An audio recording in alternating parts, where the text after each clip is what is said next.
ठीक आहे, बघा लक्ष द्या. आता काय सांगत बघा, नाटकं आणि त्यांचे नाटककार. म्हणजे नाटक हे लिहिलं जाते आणि त्याला काय असते, लेखक असतं. ठीक आहे, तर तुम्हाला मी पहिले सांगणार काय, नाटकाचं नाव तुम्ही मला सांगायचं की ते कोणी लिहिलं.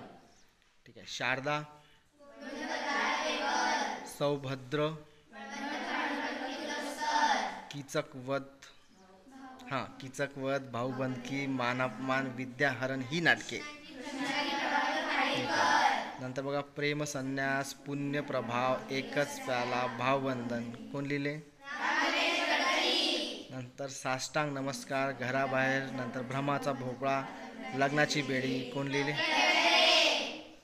टिळक आणि आगरकर, नंतर नटसम्राट. ठीक आहे, आता उलट सांगतो.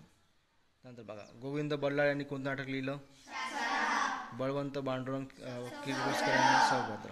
कृष्णाजी प्रभाकर खाडीलकर यांनी कोणती नाटकं लिहिली, राम गणेश गडकरी यांनी कोणती नाटकं लिहिली,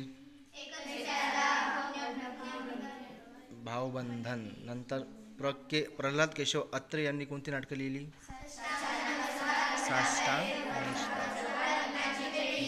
विश्राम बेडेकर यांनी कोणतं नाटक लिहिलं, विवा शिरवाडकर यांनी कोणतं नाटक लिहिलं. ओके, धन्यवाद.